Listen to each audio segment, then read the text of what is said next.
చూద్దాం. బంగ్లాదేశ్కు సంబంధించి మాట్లాడుకోబోతున్నాం. ఇటు బంగ్లాదేశ్లో అల్లర్లు మళ్ళీ తీవ్ర రూపం దాల్చాయి. ఇక్కడ దీపు చంద్రదాస్ అనే ఒక హిందూ యువకుడిని మైమన్సింగ్ జిల్లాలో అల్లరి మూకలు మరీ దారుణంగా కొట్టి చంపేశాయి. అనంతరం కూడా మృతదేహాన్ని చెట్టుకు కట్టి సజీవ దహనం చేయడం అంతర్జాతీయంగా ప్రకంపనలు సృష్టిస్తోంది. ఆ విజువల్స్ అయితే మనం స్క్రీన్ మీద చూస్తున్నాం.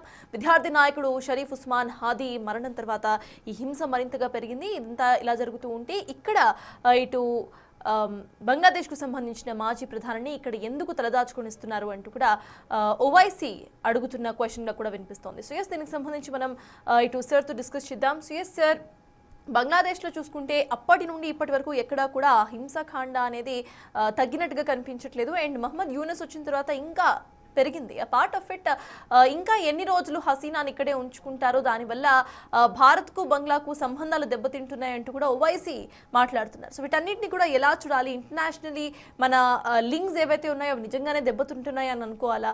మీరేమంటారు?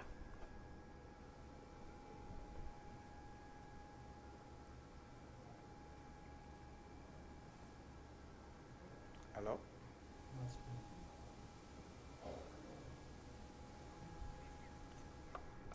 సిఎస్, బంగ్లాదేశ్లో అల్లర్లు మళ్ళీ తీవ్ర రూపం దాల్చాయి.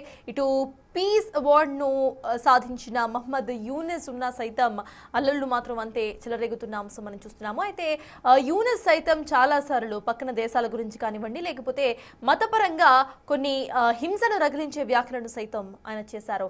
బట్ ఆయన ఒక వరల్డ్ పీస్ అవార్డు గ్రహీత అనేది మనం మర్చిపోకూడదు. దీపు చంద్రదాస్ అనే హిందూ యువకుడిని మైమన్సింగ్ జిల్లాలో అల్లరి మూకలు దారుణంగా కుట్టి చంపేశాయి. అనంతరం కూడా తన దేహాన్ని చెట్టుకు కట్టేసి సజీవ దహనం చేయటం అంతర్జాతీయంగా ప్రకంపనలు సృష్టిస్తున్నాయి. మానవత్వం అనే దానికి ఇక్కడ కూడా స్కోప్ లేకుండా పోతుందనేది మనకు క్లియర్గా కనిపిస్తున్న విషయం. అప్పటి నుండి ఇప్పటి వరకు బంగ్లాదేశ్ మాత్రం రగులుతూనే ఉంది. అక్కడ గవర్నమెంట్ పూర్తిగా ఫెయిల్ అయింది, ఆర్మీ పూర్తిగా ఫెయిల్ అయిందని చెప్పుకోవాలి. భారీ సంఖ్యలో ప్రజలు రావటం, అల్లరి మూకలు ఒకరిని చంపేసిన అనంతరం కూడా వాళ్ళను దహనం చేయటం అండ్ దాన్ని వీళ్ళు సెలబ్రేట్ చేసుకోవడం అనేది ప్రెసెంట్ వార్తలో నిలుస్తుంది. ఇంకా బంగ్లాదేశ్ ఎన్ని రోజులు ఇట్లానే ఉంటుంది, ఇలానే ఇంకా ఎన్ని ప్రాణాలు పోవాలి అనేది మేజర్గా ఇటు వరల్డ్ వైడ్గా వినిపిస్తున్న క్వశ్చన్. అయితే అక్కడ బాడీని కాల్ చేస్తున్న విజువల్స్ అయితే మనం స్క్రీన్ మీద చూస్తున్నాం. అండ్ దాన్ని ఎంతమంది వీక్షించడానికి అక్కడికి చేరుకున్నారో సైతం మనం చూస్తున్నాం. అయితే ఆగస్ట్ 5న 2024 విద్యార్థులు భారీ ఆందోళన నేపథ్యంలో షేక్ హసీనా అక్కడి నుండి ప్రాణభయంతో దేశం విడిచి వెళ్లిపోయారు. అయితే భారత్ తనకు ఆశ్రయం కల్పించింది.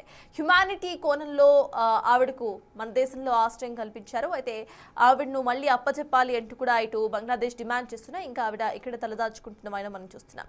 అయితే రైట్, ఆవిడ కంప్లీట్లీ కూడా ఆవిడ ఇంటిని, అట్ ద సేమ్ టైం ఆవిడకి సంబంధించిన ఫ్యామిలీని సైతం ఆవిడ కోల్పోయారు. అయితే బంగ్లాదేశ్కి సంబంధించిన జాతిపిత మీద రగులుతున్న ఆ ఆవేశమే ఇదంతా కూడా కారణం అంటూ కూడా మనకు అర్థమవుతుంది. అట్ ద సేమ్ టైం అక్కడ పొవర్టీ ఏదైతే ఉందో ఆ పొవర్టీ కారణంగా జనాలకు తినడానికి తిండి కానివ్వండి, లేకపోతే బతకడానికి సరైన వసతులు లేకపోవడం కారణంగా ఇటువంటి ఘర్షణలు స్టార్ట్ అయ్యాయి. అనంతరం కూడా మతపరమైన ఘర్షణలు సైతం ఇందులో ఇన్వాల్వ్ అయ్యాయి.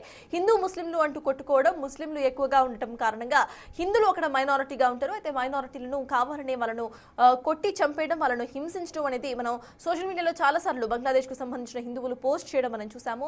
అట్ ద సేమ్ టైం అక్కడ రగులుతున్న ఆ మత విద్వేషం సైతం మనం చూస్తూ వచ్చాము. అయితే యూనస్ ఆయన పీస్ అవార్డు గ్రహీత, ఆయనకు తాత్కాలిక ప్రైమ్ మినిస్టర్గా ఉండే అవకాశాన్ని కల్పించింది అక్కడ బంగ్లాదేశ్ ఆర్మీ. ఇమీడియట్ గా హసీనా వెళ్లిపోయిన అనంతరం కూడా గవర్నమెంట్ మొత్తం కూడా ఆర్మీ చేతుల్లోకి వెళ్ళిపోయింది. ఆర్మీ బంగ్లాదేశ్ ను చూసుకుంటుండగా మహమ్మద్ యూనస్ ను అక్కడ ప్రైమ్ మినిస్టర్ గా, తాత్కాలిక ప్రైమ్ మినిస్టర్ గా పెట్టారు. కానీ మహమ్మద్ యూనస్ సైతం వచ్చిన అనంతరం కూడా ఆయన సైతం ఇటు మతాలకు సంబంధించి వాదనలు చేయటం, మత విద్వేషాలను రేపేటట్టు ఆయన మాట్లాడటం మనం చూసాం. At the same time Bharat కు సంబంధించి సైతం ఆయన కొన్ని కీలక కమెంట్స్ చేశారు. పాకిస్తాన్ కు సపోర్ట్ చేస్తూ, వార్స్ ను సపోర్ట్ చేస్తూ సైతం ఆయన కీలక కమెంట్స్ చేశారు. ఆ టైంలో ఆయనకు పీస్ అవార్డు ఎలా వచ్చింది అనే క్వశ్చన్ సైతం ఇటు అంతర్జాతీయంగా అందరూ కూడా క్వశ్చన్ చేసిన వర్షన్ అప్పట్లో మనం చూసాం. ఆయన యూనస్ ఇటు బంగ్లాదేశ్లో పదవి తీసుకున్న అనంతరం కూడా ఇక్కడ శాంతి అనేది ప్రబలుతుంది, అందరూ కూడా చెల్లాడతారు, ఇటువంటి గొడవలు ఇంకా ఉండవు అంటూ కూడా అందరూ అనుకున్నా ఆయన సైతం ఇంకా ఫ్యూయల్ చేసే వర్షన్లోనే ఆయన మాట్లాడడం మనం చూసాం. సో ప్రెజెంట్ ఇటు బంగ్లాదేశ్లో అసలు ఏం జరుగుతోంది, at the same time Bangladesh మాజీ ప్రైమ్ మినిస్టర్ భారత్లో ఉండటం కరెక్టా కాదా, దీనికి సంబంధించి మనం ప్రొఫెసర్తో డిస్కస్ చేద్దాం. సో ఎస్ సార్, ప్రెసెంట్ కీలకంగా మనకి ఇటు ఓవైసీ మాట్లాడుతున్న విషయం చూసుకుంటే హసీనా ఇక్కడ ఉండటం కరెక్ట్ కాదు, దీనివల్ల ఇటు బంగ్లాదేశ్ అండ్ భారత్కు సంబంధాలు ఏవైతే ఉన్నాయో అవి చెడుతున్నాయంటూ కూడా ఆయన మాట్లాడుతున్నారు. అట్ ద సేమ్ టైం బంగ్లాదేశ్లో 2024లో స్టార్ట్ అయిన ఏవైతే గొడవలు ఉన్నాయో అవి ఇంకా చెల్లారలేదు. సో దానికి రీజన్స్ ఏంటి, దీని మీద మీ విశ్లేషణ ఏంటి సార్? ఓవైసీకి ఏం కావాలి? షేక్ హసీనాను తీసుకెళ్లి జమాత్ ఇస్లామీ బంగ్లాదేశ్ కప్పజెప్పాలా? షేక్ హసీనాను తీసుకెళ్లి బంగ్లాదేశ్లో ఉన్న మత దురహంకారులకు అప్పజెప్పాలా? అసలు ఏంటి ఓవైసీ కోరుకునేది? ఎందుకంటే హైదరాబాద్కు తస్లీమా నస్రీన్ వస్తే మొత్తం ప్రెస్ క్లబ్లో అంతా ధ్వంసం చేసినటువంటి చరిత్ర ఈ భావజాలం కలిగిన నేతలకు ఉంది. అందువల్ల పైకి నీకు లిబరల్ ముస్లింగా తనకు తాను ప్రజెంట్ చేసుకుంటున్న ముస్లిం ఛాందసవాదులకు బాసటగా ఉండేటువంటి స్టేట్మెంట్ ఇది. షేక్ హసీనాను అప్పచెప్పండి అంటే షేక్ హసీనాను దేని కొరకు అప్పచెప్పాలి? మరి బంగ్లాదేశ్లో ఇప్పుడు ఆమెకు న్యాయం జరుగుతుందని ఓవైసీ చెప్పగలడా? బంగ్లాదేశ్లో హిందువుల ఊచకోత కోస్తుంటే ఓవైసీ గట్టిగా మాట్లాడాలి ముందు. సో బంగ్లాదేశ్లో ఆ దేశ జాతిపిత, బంగ్లాదేశ్ స్వాతంత్రానికి కారణమైన షేక్ ముజిబుర్ రెహమాన్ అస్తిత్వం పైన దాడి జరిగితే మనం మాట్లాడాలి. అది వదిలేసి మనం షేక్ హసీనాను అప్పచెప్పండి అంటే ఇవాళ బంగ్లాదేశ్లో ఉన్న పరిస్థితులు ఏంటి? పాకిస్తాన్ కుట్రలు కనబడుతున్నాయి క్లియర్గా. పాకిస్తాన్ అనుకూల శక్తులు పేటరేగిపోతున్నాయి. దేశ స్వాతంత్రాన్ని ప్రశ్నించినటువంటి శక్తులు బలపడుతున్నాయి. ఒక సెక్యులర్ డెమోక్రటిక్ బంగ్లాదేశ్ను సహించలేని శక్తులు రాజ్యమేలుతున్నాయి. అందుకే కదా మీకు ఇండియన్ మిషన్ పైన దాడి, మీకు అవామీ లీగ్ పైన దాడి. అవామీ లీగ్ పైన దాడి అంటే అర్థం చేసుకోవాలి, ఎందుకంటే షేక్ హసీనా పైన కోపం ఉందని. ఆఖరికి షేక్ ముజిబుర్ రెహమాన్ దేశానికి స్వాతంత్రం తెచ్చిన వ్యక్తి పైన దాడి. మరి ఎవరికి అనుకున్న వీళ్ళు? అసలు జమాత్ ఇస్లామీ బంగ్లాదేశ్ ఒక రకంగా ఇస్లామిక్ రాడికల్స్ ఇవాళ స్ట్రీట్ పవర్ చూపెడుతుంటే మహమ్మద్ యూనస్ ప్రభుత్వం చేతులు ఎత్తేసింది. మీకు బెంగాలీ కల్చర్ను, బెంగాలీ ఆర్ట్, బెంగాలీ సంస్కృతికి సింబల్గా ఉన్న వాటిని కూడా అటాక్ చేస్తున్నారు. ఢాకా యూనివర్సిటీలో బెంగాలీ ఆర్ట్ అండ్ లిటరేచర్ కేంద్రాన్ని ధ్వంసం చేశారు. అసలు బెంగాలీ ఆర్ట్ అండ్ లిటరేచర్ను అటాక్ చేస్తున్నారంటే వీళ్ళు ఎవరు? మనకు అర్థం కాదు. పోనీ షేక్ హసీనా పైన కోపం ఉంది, ఆమె నిరంకుశ ప్రభుత్వం నడిపింది, ఆమె అణచివేత్త, ఆమెను ఎవరు సపోర్ట్ చేస్తలేరు. ఆమె మీద కోపం ఉంటే మీరు అవామీ లీగ్ పైన అటాక్ చేశారంటే అర్థం ఉంది. దేశానికి సంబంధించిన షేక్ ముజిబుర్ రెహమాన్ పోనీ హసీనాకు ఫాదర్ కనుక ఆ కోపం ఆయన మీద చూపెట్టినన్నా కాస్త రీజన్ యొక్క వాదన ఉంటుంది. మరి బెంగాలీ ఆర్ట్ అండ్ లిటరేచర్ పైన ఎందుకు దాడి జరుగుతోంది, ఆ సింబల్స్ పైన? దానికి కారణం ఏంటి అంటే బంగ్లాదేశ్ పుట్టుక, ఉనికికి మూలం ఎక్కడ?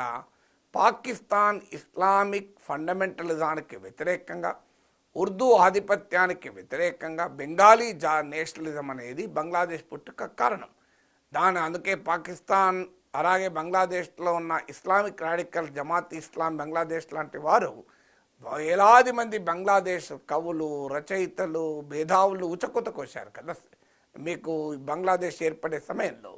సో ఆ Bengali culture, Bengali literature, Bengali art, Bengali జాతీయవాదాన్ని క్రూరంగా అణచివేసినటువంటి చరిత్ర పాకిస్తాన్. ఇప్పుడు ఏమైంది? పాకిస్తాన్ ఐఎస్ఐ చీఫ్ బంగ్లాదేశ్లో పర్యటిస్తున్నారు.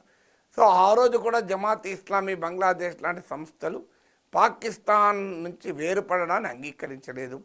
ఇస్లామిక్ పాకిస్తాన్ నుంచి సెక్యులర్ బంగ్లాదేశ్గా ఏర్పడడం భరించలేకపోయారు. ఆ శక్తులు ఇవాళ రాజ్యం వెళ్తున్నాయి. అలాంటి శక్తులకు భారతదేశం ఎలా తల వంచుతుంది? షేక్ హసీనా ఇండియాకు ఫ్రెండ్ అనేది ఒక డైమెన్షన్. డెఫినెట్గా షేక్ హసీనా అధికారంలో ఉన్న సమయంలో మీకు నార్త్ ఈస్టర్న్ టెర్రరిస్టులు బంగ్లాదేశ్ను అడ్డగా చేసుకొని మీకు ఇండియా పైన దాడి చేయలే. ఇస్లామిక్ తీవ్రవాదులు ఇండియా పైన దాడి చేయకుండా హసీనా ప్రభుత్వం ఆపగలిగింది. మీకు ఖాలిదా జియా బంగ్లా నేషనలిస్ట్ పార్టీ అధికారంలో ఉన్నప్పుడల్లా ఈ నార్త్ ఈస్టర్న్ మిలిటెంట్స్ పెట్టరేగిపోయేవారు బంగ్లాదేశ్ గడ్డపైన. ఈ షేక్ హసీనా అధికారం ఉన్నప్పుడు మైనారిటీలైన హిందువుల మాన ప్రాణాలకు రక్షణ ఉండే. అందువల్ల షేక్ హసీనాను సమర్థించడంలో అర్థం ఉంది కదా. ఇప్పుడు మీరు చూపెట్టారు, ఒక హిందూ యువకుని ఎంత దుర్మార్గంగా, ఎంత క్రూరంగా చంపేశారు. పాకిస్తాన్ ఏర్పడిన నాడు పాకిస్తాన్ జనాభాలో హిందువులు ఎంత, ఇప్పుడు ఎంత, బంగ్లాదేశ్లో హిందువుల శాతం ఎంత, ఇప్పుడు ఎంత. అలాంటి పనికిమాలిన దేశానికి బాసటగా ఉండే ఎవరు వ్యాఖ్యానించినా తప్పే. అందువల్ల పాకిస్తాన్ కుట్రల్ని మనం ఎదుర్కోవాలి. షేక్ హసీనాకు మోడీ ఆశ్రమించడం ఏంటి?